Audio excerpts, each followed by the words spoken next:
Welcome to the Oquendo Perspective Podcast. Your host, Eddy Oquendo and Mel Oquendo, discuss marriage in today's society with special guest, Mikey Gonzalez. Enjoy. Today at the Oquendo Perspective, we will be discussing how we got from what God intended marriage to nowadays it being a bad investment. I've been interviewing a lot of young men, and that's the way they view marriage nowadays. I am your host, Eddy Oquendo, a.k.a. El Bori. My co-host right here, Macho, a.k.a. Pastor Mel. Special guest, Marcus Gonzalez, a.k.a. Mikey. So welcome. Everything's good.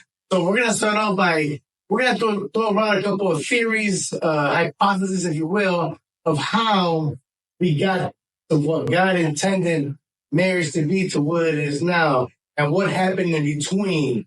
So when we can reach out to younger individuals who are coming up and about to get married, they can see different perspectives or different views of different people talking about what they should be looking at. So, do you want to begin? Oh, sure. Well, the Bible doesn't give us a lot of information regarding the state of boyfriend and girlfriend relationship. Even the romantic courtship of a relationship is somewhat new, right? Comparing the longevity of human history. In recorded history must be within the last 200 years that this sense of romantic courtship or marrying someone because I fell in love with him or her is a novelty for us as humans. In a biblical perspective, the Bible doesn't have a lot of information about this boyfriend and girlfriend relationship. Normally, throughout human history, not only biblical history, but just human history in general, relationships were about a partnership between families.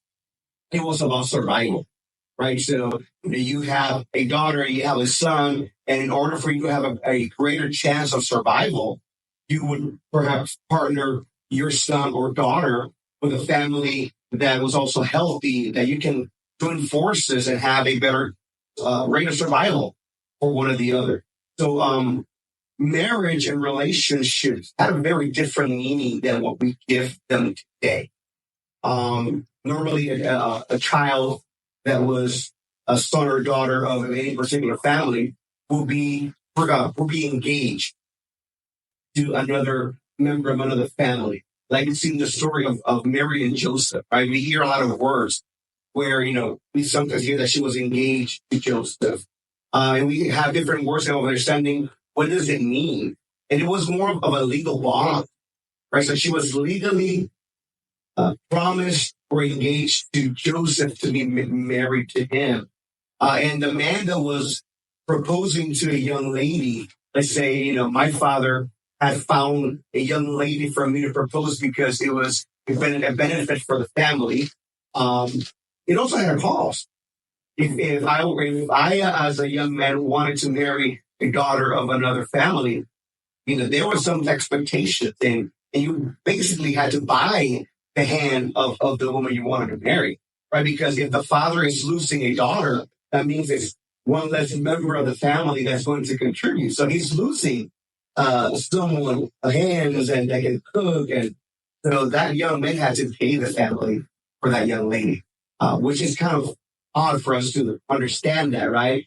Especially when we have so much freedom in women's understanding of what it is, this feminism, and it's all that great. I'm not criticizing it, but it was very different. So, that's still going on today. If you go to Saudi Arabia and that part of the world, that's still going on. It's only here in the Western civilization where that has changed a little bit. Yeah, that ideology still exists in some parts of the world. It exists, right? So it's not strange for someone, let's say, from the Middle East or India to have a better understanding of what this commitment is, right? So you are promised, or your parents choose for you, you're made. It doesn't mean that you cannot eventually love them, right? But you don't marry out of, I found someone that I fell in love with, or they swept me off my feet, and you have this romantic illusion that you're going to marry Prince Charming. Well, that ideology of marrying Prince Charming or this princess that you find. It's new stuff for us, right? It's new in comparison to history. So the relationships between a man and a woman, as they got engaged to be married, had different meaning and different purpose. However, we also saw that things like divorce were very rare, especially those of us that have our grandparents that when we look at it, man, they probably hated each other's guts, but they stayed together, right? Divorce was not an option. We're in it until we die. We're going to make this work. It was about family. And we have lost that value of what marriage is all about. We have left it all about emotions, all about feelings, in reality, all about sensuality and sexuality, right? So the Bible tells men, for example, men love your wives. Wives honor your husband. And when the Apostle Paul speaks his words, I mean, he understands that you didn't marry that woman because, oh my gosh, she's so beautiful. I'm in love with her. You married her because it was probably an arrangement. So you have this woman, now that you are a man of God, love her. Treat her with love, with kindness. She's not an object. She's not your property, right? So he is addressing that mentality that when we read it, we perhaps don't understand what's referring because we are so detached from that culture. Lastly, what I want to say is, when men and women were engaged, they did not consume their marriage, meaning they did not have sexual relationships until the marriage was official. And in today's society, people don't go based off that anymore because they say, you know, I got to test it out first. You know what I'm saying? Make sure it's good before I want to keep it. You know? Right. And we don't understand that scientifically. Scientists have proven that the more partners a woman has, that there are specific hormones that women produce when they are falling in love with a person, when they have intimacy with someone. They produce certain hormones naturally that the more partners they have, the less of those hormones they produce. And by the time they actually get married to a man, they have lost their power, their interest in sexuality. And that connection that was meant for your partner is almost gone. And another thing that we have with that is, in biblical times, it was expected for a young man and a young woman to wait for marriage to have sex. Nowadays, we have sex just to like you want to buy a car. Right? Let's have a test drive. You see, we have this compatibility. And we begin to compare this woman, we begin to compare this man to those that we have already had sex with. And we are now trying to match someone that meets my expectations, because now you have something to compare with. But if he is the first one you've ever had, if she is the first one you've ever had, well, that's the best you've ever had. She's the best kisser. She's the best kisser. Best hugger. Exactly. I mean, she'll blow you out of the water, right? Yeah. So there's a lot of things that bring value to abstinence, right? So now we've created this culture, men have created this culture where women feel that in order for you to gain my love, you got to prove yourself to me. And the way you prove yourself to me is by giving me some. Right? Give me some sex and prove me that you love me. If you don't understand the damage that we're actually causing that woman, especially if you have no intent on settling down. Right? So, obviously, as a pastor, as part of the Bible, it calls us to wait, to have abstinence, and to wait until we walk down that aisle. The more you try, the more disappointed you always will be. So, Michael, what's your take on this so far? Listening to Pastor, one thing that came out vividly in the Old Testament was about Laban and his daughter. I believe wasn't it Jacob? That was and daughter. Yeah. And both First 12 years work for her. right? Yes. Yeah, work for the first one was supposed to be Rachel. Yeah. Rachel. Right. So, isn't it funny that he worked for 12 years for the woman he wanted, but the culture said the younger cannot get married before the older. So he was given the older, but said, but I still want the other one. Well, you're going to have to work another 12 years. You wanted that 2-for-1. Okay. So that's okay. Fine. describe the history of it and think about what romanticized what has been in the culture of and it's how it also. And it's interesting that keep in mind, Yeah. And we see that throughout the entire canon of scripture. One thing that I always tell the church is that love is not an emotion. We're always seeking this high that our hormones provide when we feel this emotions of harassment, of arousement towards another person. And we confuse those emotions, those sensations with love. Most of that's probably lust. Well, yeah, I mean, one is lust, but they are also the byproduct of love. So you feeling this desire for this person, yeah, one of them, we can call them lust, but you feeling this desire, this emotions for people. It's not love.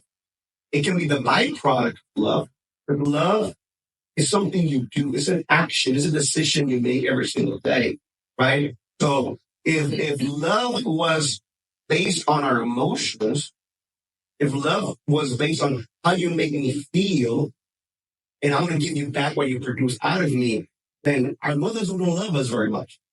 That's true. If we look at all the hell we put our mothers through, if their love towards us was based on what we make them feel, then we would not be loved. I would not. That's for sure.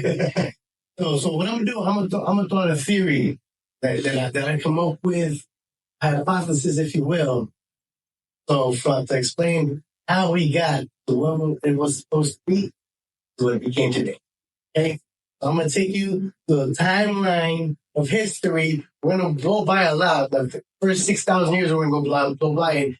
Then I'm gonna bring it home to try to explain how we got to where we are now. So this all has to do, since the beginning, it all has to do with the enemy. His job since the beginning was to separate us, humanity, from the Lord. Okay, so since Adam and Eve, he's been trying to separate the man and the woman, us from the Lord. So I would say for the first 5,000 years, he was actually thinking macro level. So he was causing division between humanity and the Lord by creating like new religions. Like he's taking that whole spectrum of people away from the Lord and changing their minds. So now he came to confuse and to lie and to cheat. So now he has all of these religions where each one, he did a great job. He separated all of these different religions and people and beliefs from the Lord. And he's been working on that since the beginning of time. And even I think the 1940s, that's when Jehovah's Witnesses appeared to the world, So he was taking a sweet time, trying to conquer things. Basically, the enemy never created anything himself. He always took whatever the Lord made, bent it, confused it, created something else, and then called it his own. But it was never supposed to be that. It was always supposed to be what the Lord intended it to be. So then, I would say in about 1948, what happened in 1948? Yeah. What is the major events? Exactly. So Israel became a state on its own. So in the book of Daniel or Revelation, one of those two, you will know better than me exactly.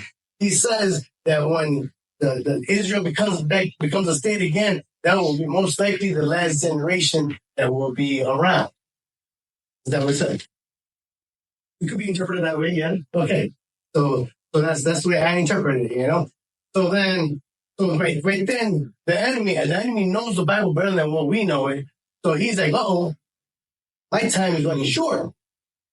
So he's like, you know what? I attacked the big ones. I got to bring it down to the micro level.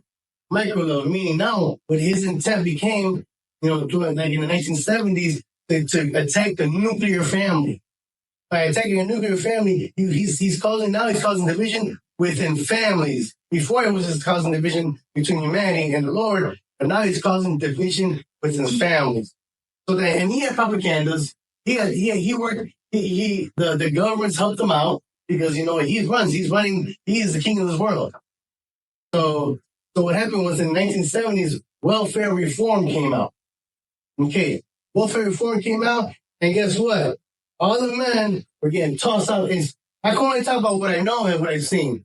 So I've only seen Hispanic and Black. Saying I wasn't, hanging out with other cultures. So I can only explain or talk about what I know. So what we saw growing up is, welfare. They told the women, hey, if we're going to give you a check the 1st and the 15th, food stamps, we're going to give you all of this. Section 8 will help you pay for the house if you get that man out of the house. Or else, if that man's in the house, you will get nothing. So women, of course, they're going to go, hey, I'm going to take this route, So young men, which was us in the, saying the 80s, the early 80s, late 70s, early 80s, us, what we saw growing up in our perspective areas, we saw that the man was always getting kicked out.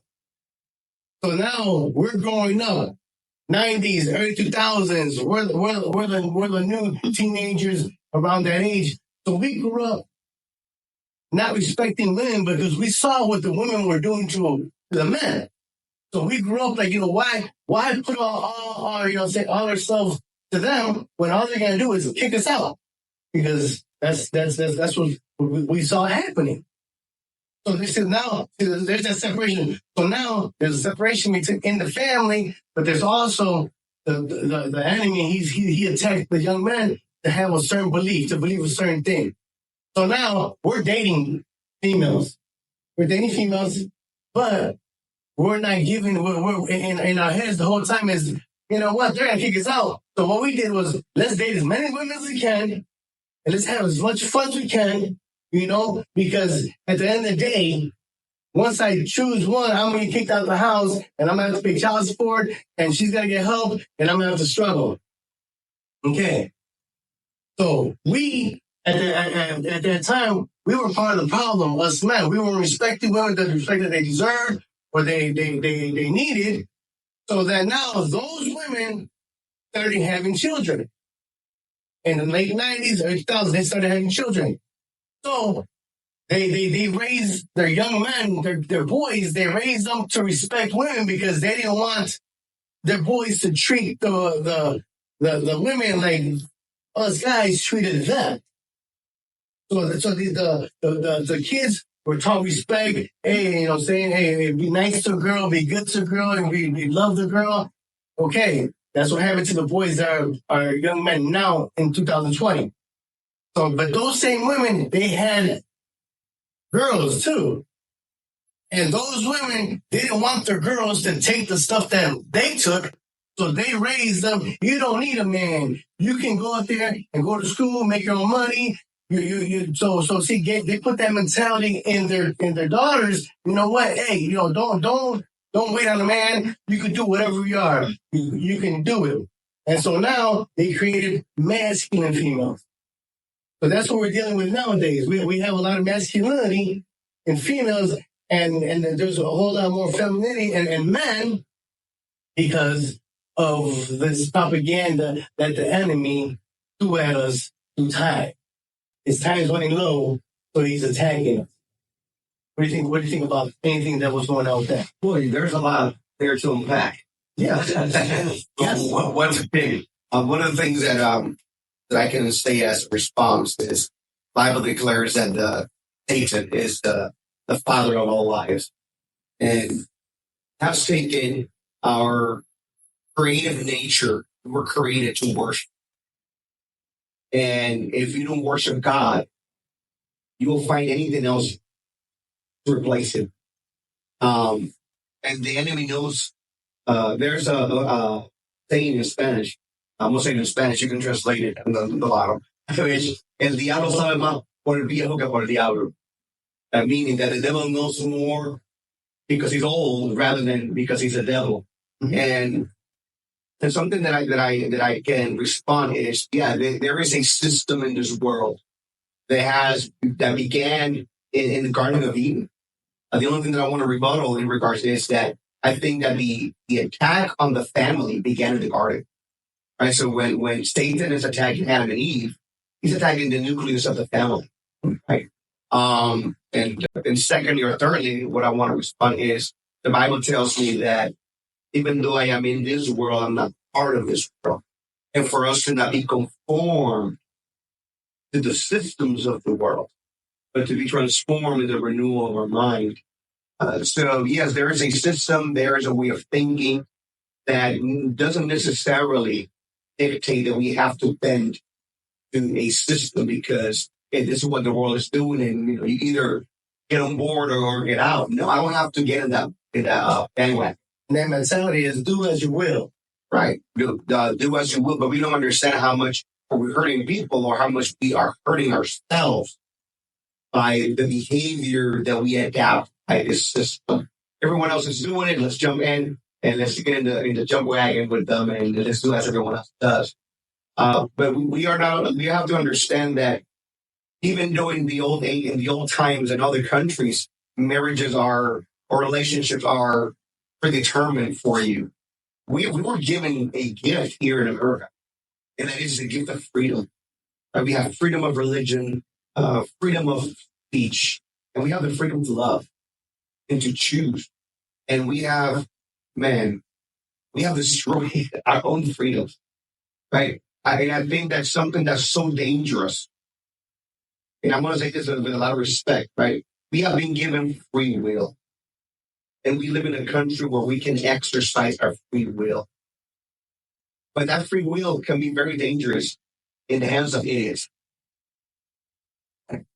And pretty much all young men that are thinking with the wrong head are idiots. And we were all Yeah. at one point, right?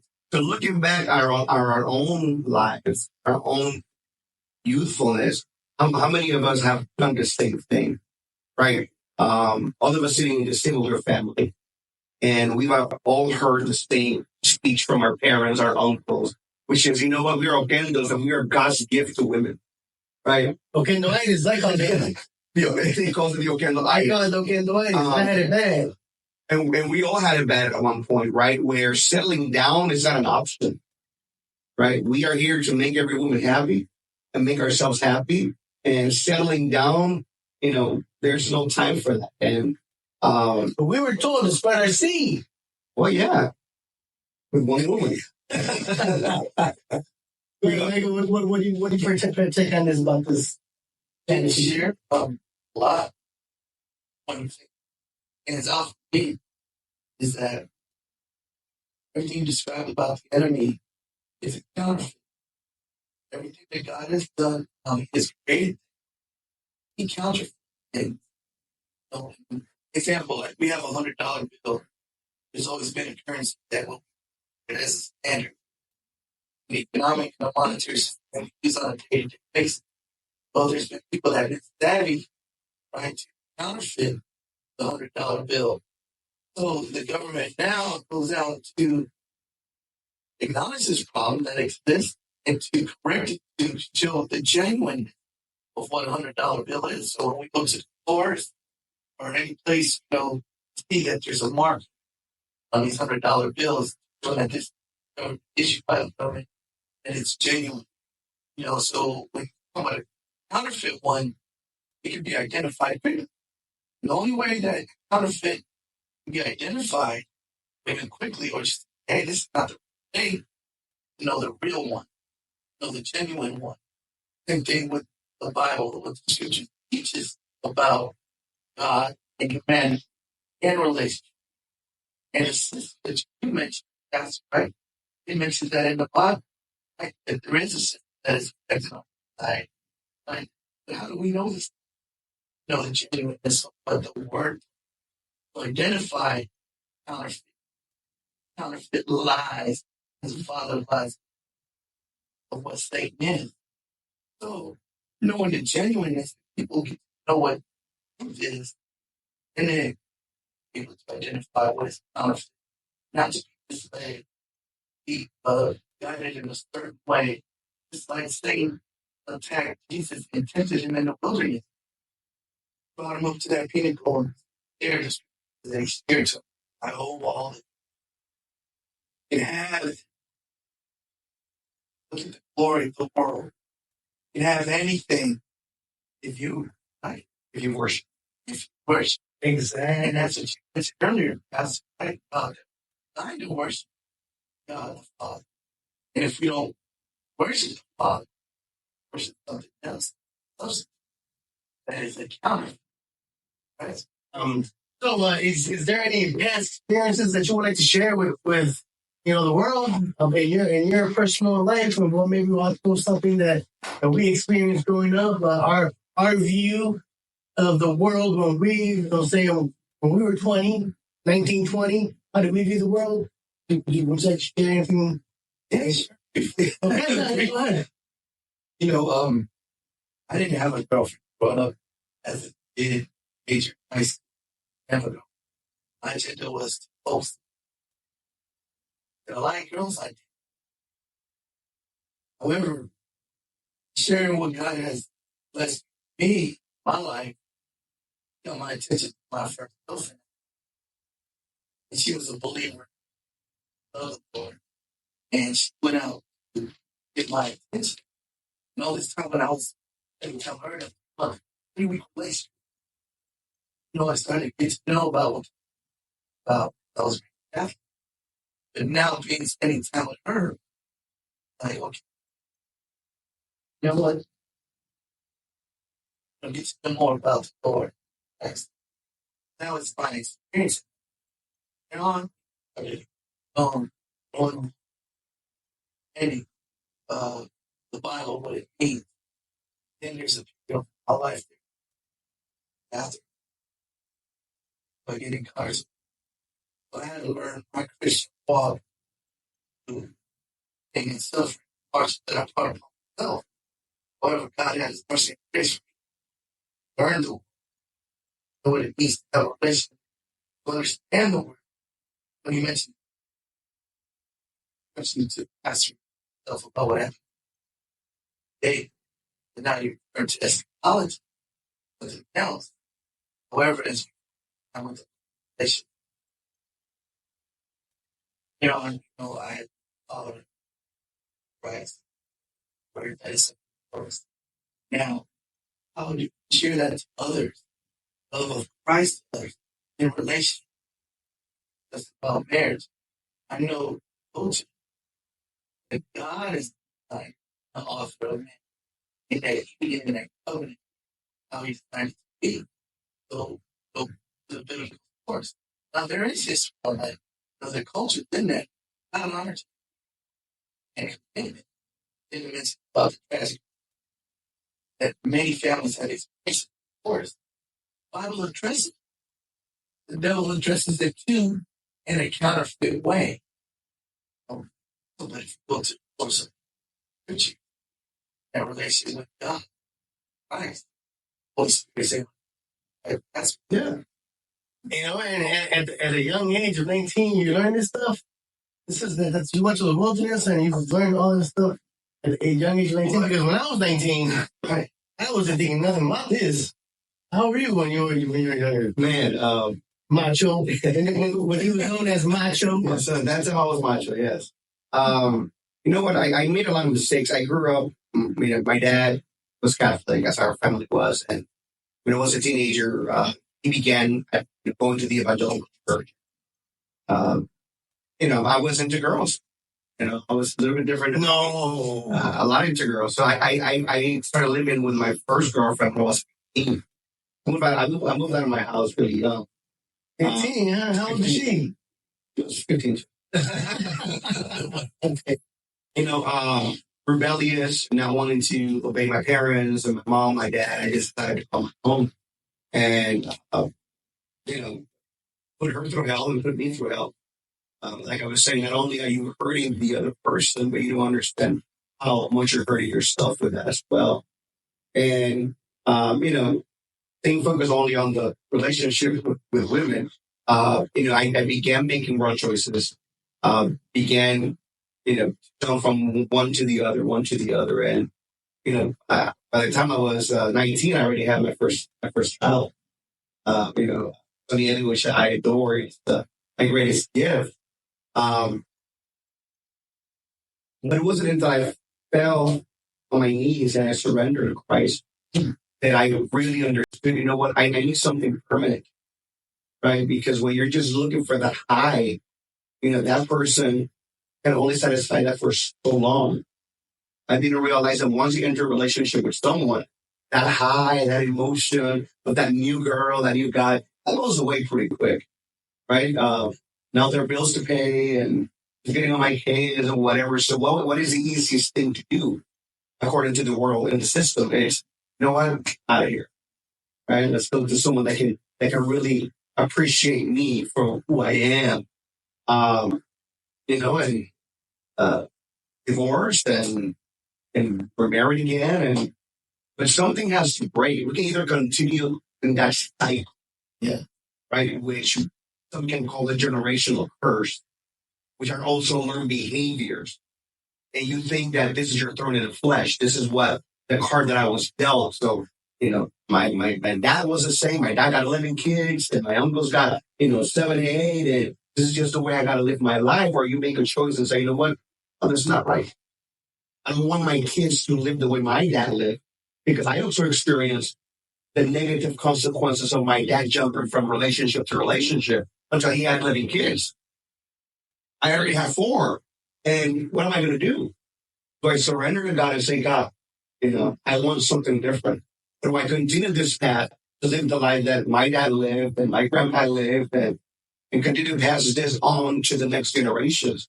Or say, I have to make a difference for the sake of me and for the sake of my children and the children of my children. I just want to let you guys know a little bit of my past history, man. But sit down. Yeah, you gotta take it stay get comfy. So anyway, so as we were talking earlier, we were talking about my past history, and so from a really, really young age, I have an older brother. He was very good looking, straight hair. He was. He's not good looking no more. He is still, he's still good looking, you know what I'm talking about? But at the time, he was like this perfect specimen, He had long hair, like wavy, flowy hair. And me, I had curly hair, and it was nappy. So that to me, that was considered ugly. And what he had was considered beautiful. So that he would get his car hair like this, and he would party like this, you know what I'm saying? And he showed up in a room, and he was like the fans. The girl was just wow. They was lining up to talk to him. And I'm here looking like, where's my line? I'm like, I'm getting no attention. People are like pushing me out the way. I even parted my hair like his. I had a fro. So I had a big old ball here, and the rest of my hair was over here. I just had a big party here, So and then I had other cousins that they had straight hair. Our cousin Joey, I remember we were in school one year, and we were in 4th grade, and he was dating a 5th grader. So I'm like, man, how you do that, cuz? I like girls too, but I was getting no attention. And I blended all my hair, you know what I'm saying? And my hair makes me ugly, So then he had a 5th grade girlfriend, and I remember one day, we were playing, like he was playing, we were in the library, a school library, and we were playing like hide and seek. It was me and him and his girlfriend, and she had like 4 other friends, So we're, I'm innocent playing, you know what I'm saying? And he's got all the girls looking for him, and nobody's looking for me. I ain't even move. I stayed in one spot. They would see me keep walking to find him, So then when it was my turn, I got up, and I thought this one girl was cute.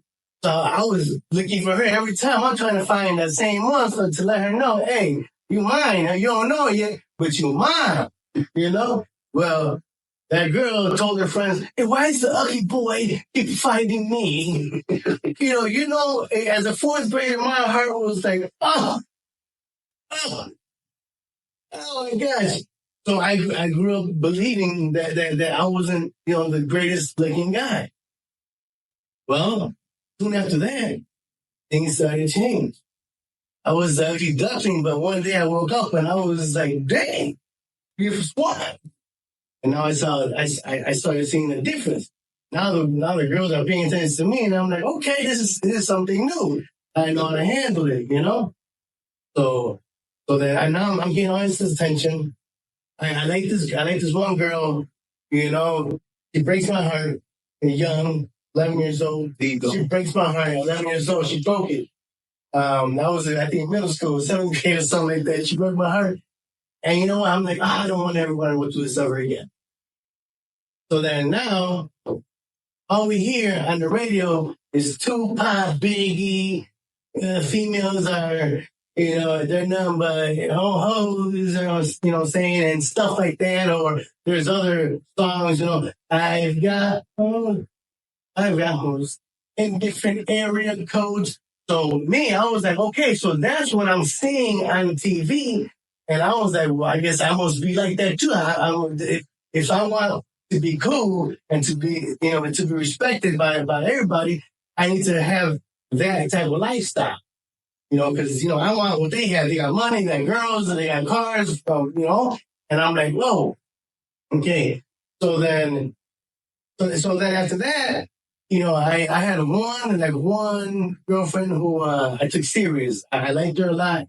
You know, she was cool, but we got in trouble. So one day we stayed out, didn't come home. You know what I'm saying?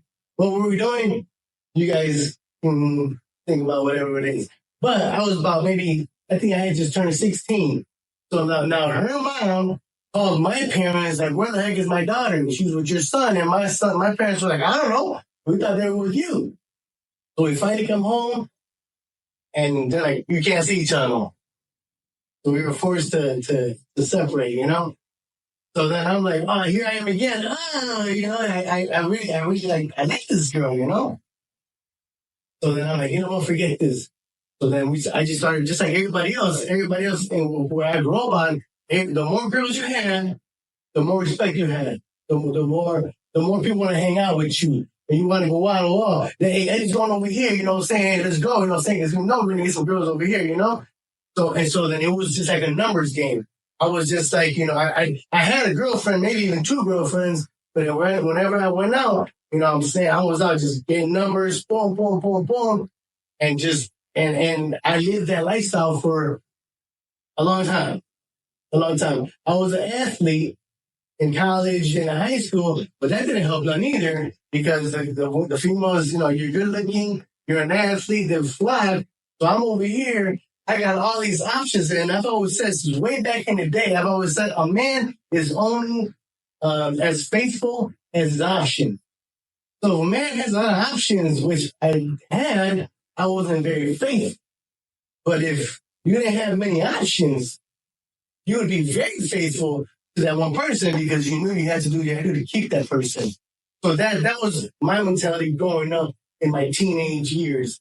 And I've heard, like you said, we both said, I've heard a lot of girls, like, you know, I wish I could go back now and apologize, because now I know what I did. But at the time, you know, we don't think about others. At the time, it's all about us. And that's a sign of us being young still. We're not caring about others, you know, and I wish I can go back in time or go back and see these people and apologize and say, you know what, it's my bad. I know I hurt you.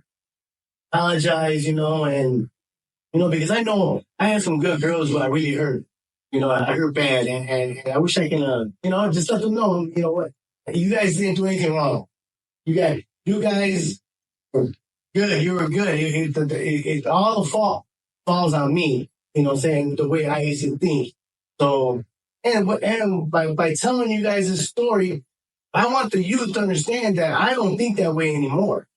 I understand now that thinking like that it's gonna get you now about 4 or 5 days almost child support. You know what I'm saying? You're limited on things you can do, because that's what that type of lifestyle brings you. It brings you a lot of problems. You know, and also the issues and the traumas that our children go through because of that is not around, and we don't realize how they are affected. Now that we are in the age that we are, we can look back and see how the choices that my mom and dad made, even though they thought at that moment that it benefited them, how they affected my life, and how even the decisions that I make as an adult, sometimes they're rooted in that 5-year-old macho, right? And that experience, that trauma that I had as a child. Now as an adult, I'm making this decision, or I refuse to make a decision because I'm still there. And we don't realize that we have to understand that the choices that we make are not only affecting our lives, but affects our children, affects other people. And we got to take that into heart when making those. One thing that you said that really interesting, I don't know if you caught this, Mike, is that Eddie mentioned that he had options. And it was the options that kind of kept him doing what he's doing. But what a beauty is to know that we all have options. That, that your spouse could have picked 3 or 4 guys, and you could have picked from all this group of people, but he or she chose you. And there's beauty in that. That in spite of all these other options that I could have had, I chose you. And I'm loyal to you. I'm going to be faithful to you. We're going to make this happen. And I'm going to choose to love you every single day. Even if I don't feel like I want to love you that day, even if I don't feel the butterflies in my stomach, and I choose to love you every single day. And if you're in a relationship and you cannot do that, you cannot wake up in the morning and choose to love him and choose to love her in spite of her quirkiness, in spite of those things that kind of get on your neck.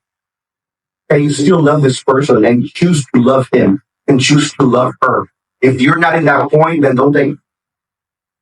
So in closing, is there any advice you would like to give the youth of America and the new young men and women who are coming into decisions that they're going to make that are going to create their life, bless their life? One would be don't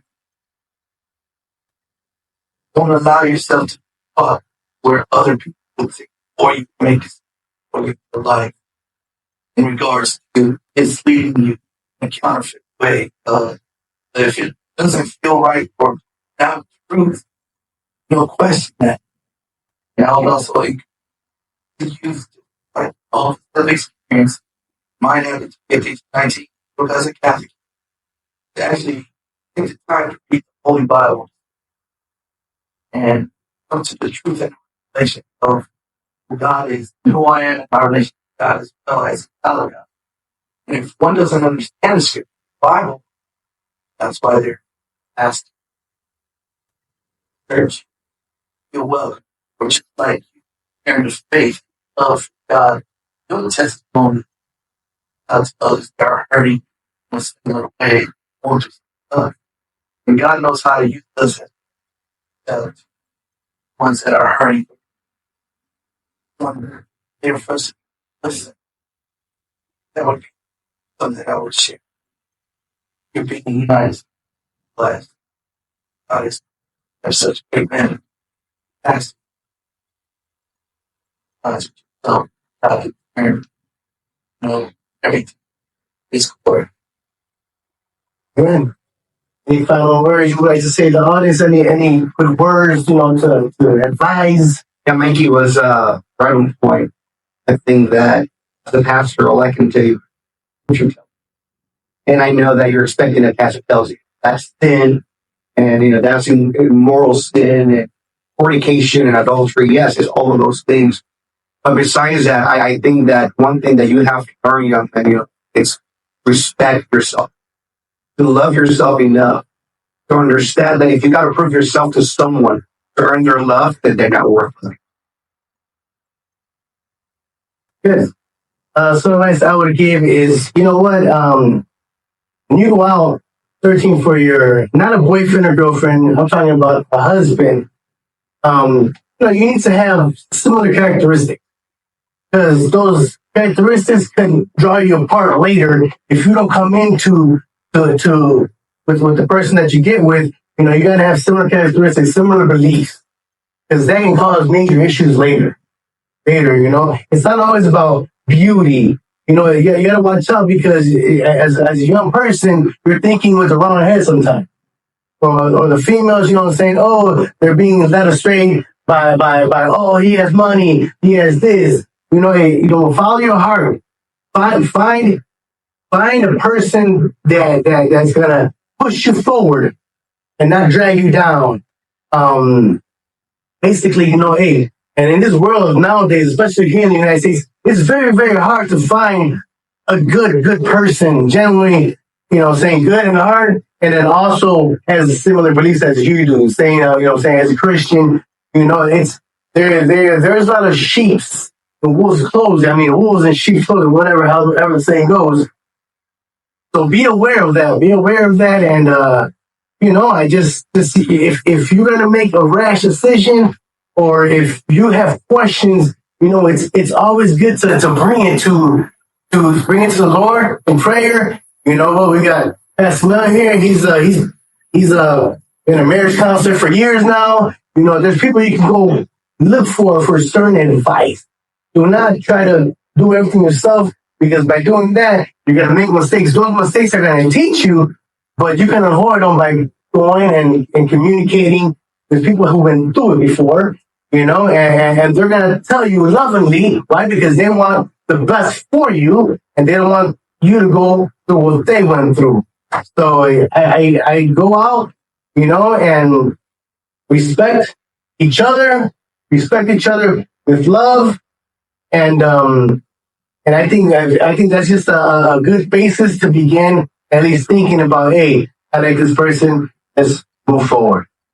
And from the Oquendo podcast, the Oquendo perspective, we want to say God bless you. Bless you. Goodbye, Lobel. Have a good time. Be safe, be smooth. Out.